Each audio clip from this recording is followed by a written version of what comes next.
أعوذ بالله من الشيطان الرجيم.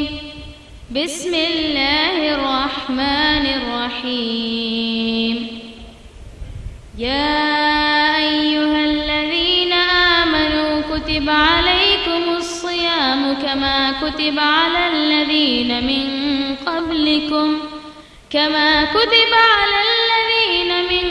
قبلكم لعلكم تتقون. أياما معدودات، فمن كان منكم مريضا أو على سفر فعدة من أيام أخر، وعلى الذين يطيقونه فدية طعام مسكين، فمن تطوع خيرا فهو خير له، وأن تصوموا خير لكم إن كنتم تعلمون. شهر رمضان الذي أنزل فيه القرآن هدى للناس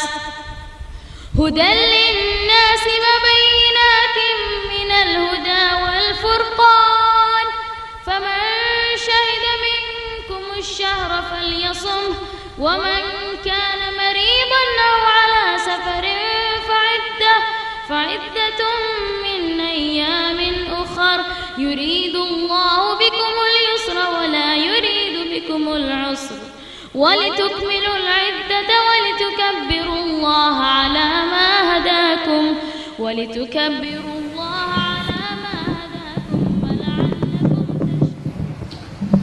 الحمد لله نحمده ونستعينه ونؤمن به ونتوكل عليه، ونعوذ بالله من شرور أنفسنا ومن سيئات أعمالنا. من يهده الله فلا مضل له ومن يضلل فلا هادي له، ونشهد أن لا إله إلا الله ونشهد أن محمدا عبده ورسوله أرسله بالهدى ودين الحق ليظهره على الدين كله ولو كره المشركون. اللهم صل على محمد وعلى آل محمد كما صليت على إبراهيم وعلى آل إبراهيم إنك حميد مجيد. اللهم بارك على محمد وعلى آل محمد كما باركت على إبراهيم وعلى آل إبراهيم إنك حميد مجيد. أما بعد، فإن خير الحديث كتاب الله، وخير الهدي هدي محمد صلى الله عليه وسلم، وشر الأمور محدثاتها، وكل محدثة بدعة، وكل بدعة ضلالة. أعوذ بالله من الشيطان الرجيم. بسم الله الرحمن الرحيم. يا أيها الذين آمنوا اتقوا الله حق تقاته ولا تموتن إلا وأنتم مسلمون. بسم الله الرحمن الرحيم. الذين ينقضون عهد الله من بعد ميثاقه ويقطعون ما أمر الله به أن يوصل ويفسدون في الأرض أولئك هم الخاسرون. വേദിയിലിരിക്കുന്ന ബഹുമാന്യരായ പണ്ഡിതന്മാരെ, സ്നേഹസമ്പന്നരായ പിതാക്കളെ, മാതാക്കളെ, സഹോദരി സഹോദരന്മാരെ, പ്രിയപ്പെട്ട കൂട്ടുകാരെ, കുട്ടികളെ, അസ്സലാമു അലൈക്കും വറഹ്മത്തുള്ളാഹി. പരമകാരുണ്യകനും കരുണാവാരിധിയുമായ സൃഷ്ടാവിന്റെ, നാഥന്റെ, രക്ഷിതാവിന്റെ രക്ഷയും സമാധാനവും നമുക്കൊക്കെ തന്നെയും ഉണ്ടാകട്ടെ എന്ന് ഈ നിമിഷത്തിൽ, വിശുദ്ധമായ ഈ ദിനത്തിൽ പ്രാർത്ഥിക്കുകയാണ്. അല്ലാഹു നമുക്ക് ബർക്കത്ത് പ്രദാനം ചെയ്യുമാറാകട്ടെ. ഇസ്ലാമിന്റെ അറിവ് ശേഖരിക്കുക, ആമാശയം പട്ടിണി കിടക്കുമ്പോൾ വിജ്ഞാനത്തിന്റെ ആമാശയം നിറക്കാനുള്ള മനുഷ്യന്റെ ആഗ്രഹം എന്തുകൊണ്ടും പുണ്യം അർഹിക്കുന്നതാണ്. ഈ പരിശുദ്ധമായ വ്രതാനുഷ്ഠാനത്തെ നമുക്ക് വിജ്ഞാനം നേടിയെടുത്ത് അജ്ഞത ഒഴിവാക്കാൻ വേണ്ടി അള്ളാഹു ഒഴിവാക്കി തന്ന ഒരു മാസം കൂടിയാണ്. നമുക്ക് ഉപകാരപ്പെടാം.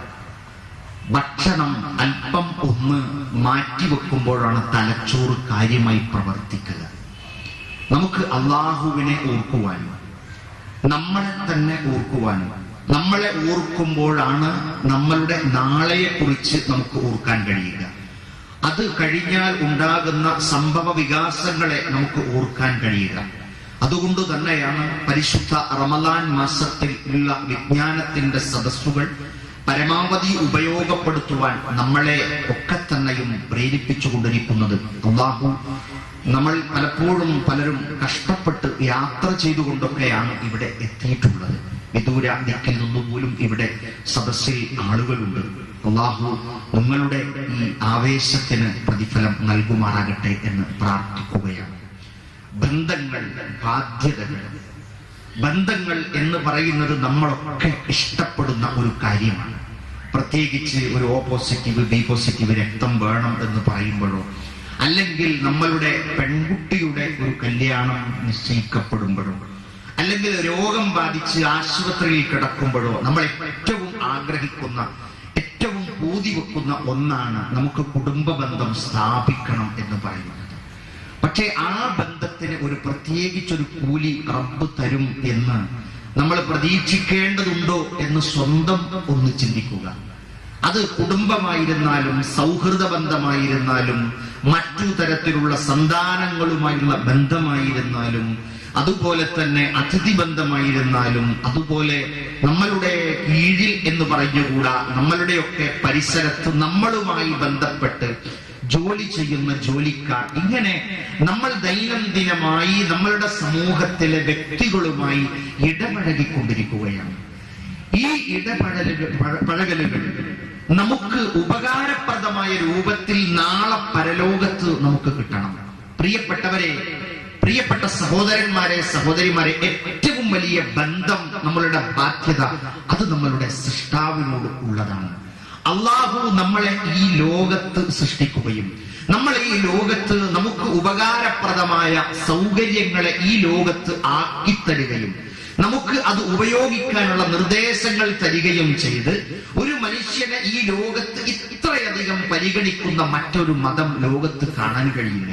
ഒരു ഗർഭാശയ ശിശുവായിരിക്കെ ആ കുഞ്ഞിന് വേണ്ട സംരക്ഷണം ഉതകുന്ന രൂപത്തിലായിരിക്കണം കുടുംബ ദാമ്പത്യ ജീവിതങ്ങൾ എന്ന് പോലും ഖുർആൻ നമ്മളോട് നിഷ്കർഷിച്ചു. വിഷമപ്പെടുത്താൻ പാടില്ല. പുരുഷന്മാരായ നമ്മൾ ഏറ്റവും കൂടുതൽ ശ്രദ്ധിക്കേണ്ടതാണ്. ഭാര്യമാർ ഗർഭിണിയായ സമയത്ത് അവരെ മാനസികമായി ശാരീരികമായി പീഡിപ്പിച്ചാൽ ചിലപ്പോൾ കോടതി ഇടപെട്ടു എന്ന് വരാം. പക്ഷേ മാനസികമായ പീഡനം പോലും, മാനസികമായ വിഷമം പോലും ഉണ്ടാക്കിയാൽ കുഞ്ഞുങ്ങളുടെ അവയവങ്ങൾക്ക് പോലും വൈകല്യം സംഭവിക്കും എന്നാണ് ആധുനിക ശാസ്ത്രം പറയുന്നത്. ഖുർആൻ പറഞ്ഞത് പരലോകത്ത് ശിക്ഷ കിട്ടും എന്നാണ്. അതുകൊണ്ട് ആ ബന്ധത്തെ നമ്മൾ കൊണ്ടുകൊണ്ട് മനുഷ്യൻ ഇവിടെ പറന്നു വീഴുമ്പോൾ ആ കുഞ്ഞിന് 2 കൊല്ലം പാല് കൊടുക്കണം എന്ന്, ആ കുഞ്ഞ് വളർന്നു വരുന്നതിനനുസരിച്ചുള്ള എല്ലാ നിർദ്ദേശങ്ങളും ആ കുഞ്ഞുങ്ങളുടെ അനാഥത്വത്തിൽ നിന്ന് അവരെ സനാഥത്വത്തിലേക്ക് എത്തിക്കുകയാണ് ഖുർആൻ ചെയ്തിട്ടുള്ളത്. ഒരു മനുഷ്യൻ മരിച്ചു കഴിഞ്ഞാൽ എവിടെയെങ്കിലും ഇട്ടുപോരാൻ ഒരു വിശ്വാസിക്ക് പാടില്ല. നമ്മളെ വേണ്ട വിധം അത് പരിഗണിച്ച് കൊണ്ടുപോയി വെക്കേണ്ടിടത്ത് വെച്ച് നമുക്ക് വേണ്ടി പ്രാർത്ഥിച്ച് വീണ്ടും ആ ഖബർസ്ഥാനിൽ പോയി ആ വ്യക്തിക്ക് വേണ്ടി പ്രാർത്ഥിക്കണം എന്നാണ്. മരിച്ചാൽ പോലും നമുക്കുള്ള അംഗീകാരങ്ങളോ അവകാശങ്ങളോ ഇവിടെ നഷ്ടപ്പെട്ടു പോകുന്നില്ല. കാരണം അത്രയും വില മനുഷ്യനും മനുഷ്യ ജീവനും അള്ളാഹു ഈ ലോകത്ത് പ്രദാനം ചെയ്യുന്നുണ്ട്. അതെല്ലാം നൽകിയ ആ അള്ളാഹുവിനെ നമ്മളുടെ ഹൃദയത്തിൽ നമ്മൾ എത്ര ഓർക്കുന്നുവോ അതിനനുസരിച്ച് അള്ളാഹു നമ്മളെയും ഓർക്കും. ആ സൃഷ്ടാവിനോടുള്ള ബന്ധമാണ് പരിശുദ്ധമായ റമദാൻ മാസത്തിൽ പ്രാർത്ഥനയിലൂടെ നിർവഹിച്ചു കൊണ്ടിരിക്കുന്നത്. അല്ലേ? യാത്രയായിരുന്നാൽ പോലും, നമ്മളുടെ വീടായിരുന്നാൽ പോലും, പള്ളിയായിരുന്നാൽ പോലും, അല്ലെങ്കിൽ നമ്മൾ എവിടെയെങ്കിലും ഒഴിഞ്ഞിരിക്കുകയാണെങ്കിൽ പോലും പ്രാർത്ഥന നിർഭരമാണ് നമ്മൾ ഇരിക്കുന്നവരുടെ, നമ്മളുടെ റമദാൻ എന്ന് ഉറപ്പുവരുത്തണം. മഹാനായ റസൂലുള്ളാഹി സ്വല്ലല്ലാഹു അലൈഹി വസല്ലം പറഞ്ഞു, 3 ആളുകളുടെ പ്രാർത്ഥന, 3 വിഭാഗങ്ങളുടെ പ്രാർത്ഥന അത് അള്ളാഹു തള്ളിക്കളയുകയില്ല എന്നാണ്. ഒന്ന്, യാത്രക്കാരന്റെ പ്രാർത്ഥന. ഒരുപാട് വചനങ്ങൾ അതുമായി ബന്ധപ്പെട്ട് ഉദ്ധരിക്കപ്പെട്ടത് എനിക്കും നിങ്ങൾക്കും അറിയാം. നോക്കൂ നിങ്ങൾ, യാത്രക്കാരന്റെ പ്രാർത്ഥന. രണ്ടാമത്തത് പറഞ്ഞു, ഒരു യാത്രക്കാരൻ എന്ന നിലയിൽ നമ്മൾ പ്രാർത്ഥിക്കണം. പിറുവിറുക്കുകയോ കുറ്റപ്പെടുത്തുകയോ അതല്ലെങ്കിൽ മറ്റു തരത്തിൽ എന്താ ഇത് ഇങ്ങനെ പോണത്, അല്ലെങ്കിൽ എന്താ ഇങ്ങനെ ഇട്ടിക്കണത് എന്നൊന്നും പറഞ്ഞിട്ട് നമ്മൾ ആ യാത്ര തുടങ്ങിയിടം മുതൽ ഒടുങ്ങുന്നത് വരെ ഓരോ തരത്തിലുള്ള കുറ്റം